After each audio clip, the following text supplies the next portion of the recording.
Assalamualaikum warahmatullahi wabarakatuh. Halo teman-teman semua. Pada kesempatan kali ini, saya Wahyu Sidik, mahasiswa Universitas Cyber Asia dari program studi akuntansi. Pada kesempatan hari ini, saya akan mempresentasikan topik penting dalam mata kuliah Special Topics in Accounting, yaitu berjudul Pengaruh Penjualan Antar Perusahaan terhadap Nilai Laba dan Ekuitas Konsolidasi, Analisis Kritis Perlakuan Akuntansi Transaksi Internal dan Eliminasi Laba yang belum direalisasi. Topik ini sangat krusial karena transaksi jual beli antar perusahaan dalam satu grup seringkali menciptakan angka laba dan ekuitas yang semu jika tidak diperlakukan secara tepat menurut standar akuntansi. Mari kita bahas secara mendalam. Mari kita mulai dengan landasan filosofis penyusunan laporan keuangan konsolidasian. Secara konsep, laporan keuangan konsolidasian memandang entitas induk dan seluruh entitas anak bukan sebagai perusahaan-perusahaan yang terpisah, melainkan sebagai satu kesatuan ekonomi tunggal atau single economy entity. Oleh karena itu, setiap transaksi internal antar perusahaan di dalam grup tidak boleh memicu penggelembungan laba bersih maupun posisi keuangan secara berlebihan. Selama barang hasil penjualan internal belum berhasil dijual kepada pihak eksternal independen, laba yang timbul dari transaksi internal tersebut dianggap belum terrealisasi secara ekonomi. Seperti yang terlihat pada tahapan penyusunan di slide ini, melakukan prosedur eliminasi atas transaksi dan saldo inti intragrup dalam tahapan mutlak untuk menjamin kewajaran dan keandalan laporan keuangan bagi para pemangku kepentingan. Mengapa itu sering membingungkan? Jawabannya adalah pada dualisme perspektif yang terjadi saat penjualan internal berlangsung. Di sebelah kiri kita lihat ada perspektif entitas individual. Transaksi ini sah secara hukum. Entitas penjual adalah badan hukum yang berdiri sendiri, sehingga berhak mencatat penjualan, tagihan, dan mengakui margin keuntungan pada buku terpisahnya. Namun mari kita beralih ke yang sebelah kanan, perspektif konsolidasi grup.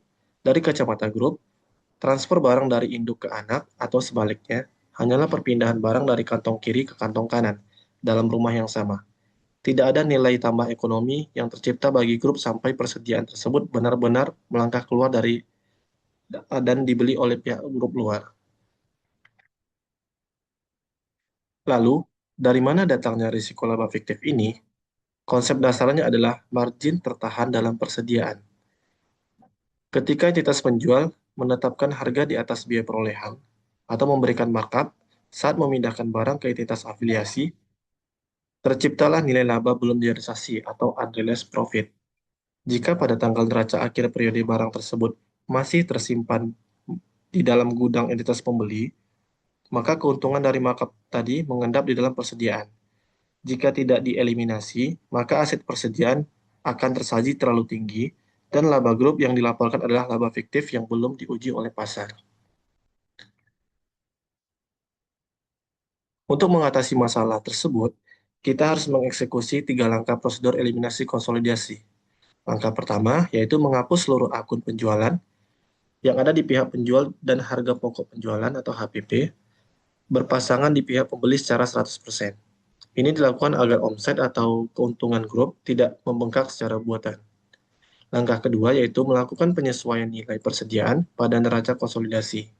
Nilai persediaan harus dikurangi sebesar margin yang belum direalisasikan, sehingga angkanya kembali ke nilai biaya perolehan historis, original cost bagi grup. Langkah ketiga yaitu melakukan koreksi pada laba bersih. Kita harus mengeliminasi bagian laba yang belum direalisasi agar saldo laba dan kinerja operasional yang disajikan benar-benar mencerminkan realitas bisnis. Aturan emas dalam akuntansi konsolidasi adalah 100% dari laba belum direalisasi wajib dieliminasi dari laba grup. Apa akibatnya jika jurnal eliminasi ini diabaikan? Akibatnya adalah laba bersih konsolidasian akan tersaji overstated atau terlalu tinggi. Laporan keuangan yang overstated sangat berbahaya. Kondisi ini dapat menyesatkan investor dalam menilai profitabilitas perusahaan, mengecewakan kreditur, serta memicu keputusan strategis manajemen yang salah karena berpatokan pada kinerja operasional semu. Dampak distorsi ini tidak berhenti di laporan laba rugi saja, melainkan berakumulasi ke neraca, tepatnya pada ekuitas grup. Arahkan perhatian Anda pada grafik yang ada di slide ini. Garis merah menunjukkan pertumbuhan ekuitas jika transaksi internal tidak dieliminasi. Terlihat ekuitas melonjak naik hingga mendekati 150 miliar. Tetapi ini adalah ekuitas yang menggelembung oleh laba semu. Sebaliknya, garis biru mencerminkan ekuitas nyata grup setelah dilakukan eliminasi laba dalam direalisasi. Selisih antara garis merah dan biru adalah jumlah akumulasi penggelembungan semu dari tahun ke tahun tanpa eliminasi. Ekuitas akan memberikan gambaran ketahanan finansial yang salah. Selanjutnya, bagaimana kita mengalokasikan pembuahan eliminasi ini? Hal ini tergantung dari arah transaksi penjualan. Pertama, penjualan downstream atau hilir, yaitu ketika entitas induk menjual barang ke entitas anak.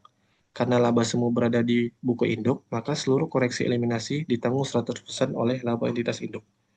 Kepentingan non pengendali atau KNP tidak berpengaruh di sini. Kemudian yang kedua, kita lihat dari penjualan upstream atau hulu, yaitu saat entitas anak menjual barang ke entitas induk. Di sini laba semu tercatat di buku entitas anak. Oleh karena itu, pembebanan koleksi harus dibagi secara proporsional antara induk dan kepentingan non-pengendali. Mari kita perjelas dampak transaksi upstream pada kepentingan non-pengendali atau KNP melalui diagram ini. Misalkan, entitas induk memiliki 75% saham entitas anak, dan 25% sisanya dipegang oleh pemegang saham minoritas atau KNP. Jika terjadi transaksi upstream dengan laba belum direalisasi, koreksi eliminasi laba tidak boleh dibebankan sepenuhnya ke induk. Koreksi tersebut wajib dialokasikan secara proporsional. 75% mengurangi bagian laba entitas induk dan 25% mengurangi alokasi laba bersih untuk kepentingan non-pengendali. Ini menjamin hak-hak pemegang saham minoritas tersaji secara adil dan transparan. Dari sudut pembahasan tadi, ada 3 pilar utama yang menjadi kesimpulan teoritas kita. Yang pertama, substance over form atau substansi mengungguli bentuk. Akuntansi mengutamakan realitas ekonomi grup sebagai satu kesatuan di atas legalitas hukum badan usaha terpisah. Yang kedua adalah keandalan dan kewajaran laporan. Eliminasi transaksi internal adalah benteng untuk mencegah angka laba dan persediaan fiktif. Yang ketiga yaitu kualitas pengambilan keputusan. Menyediakan dasar informasi akuntansi yang relevan dan dapat diperbandingkan bagi kreditor, investor, dan pihak eksternal. Sebagai rekomendasi praktis bagi perusahaan grup, pertama bangun sistem ERP terintegrasi dengan modul konsolidasi otomatis. Yang kedua, lakukan rekonsiliasi intercompany berkala di setiap akhir periode. Dan yang ketiga adalah pastikan kepatuhan ketat pada PSAK nomor 65 atau IFRS nomor 10 secara konsisten dan transparan. Baiklah, demikian pemaparan dari saya. Terima kasih banyak atas perhatian Bapak, Ibu, dan rekan-rekan sekalian. Sekarang, jika Bapak Ibu ada pertanyaan, nanti bisa ditanyakan di kolom komentar. Nanti jika saya bisa menjawabnya, akan saya jawab. Demikian dari saya ucapkan terima kasih. Assalamualaikum warahmatullahi wabarakatuh.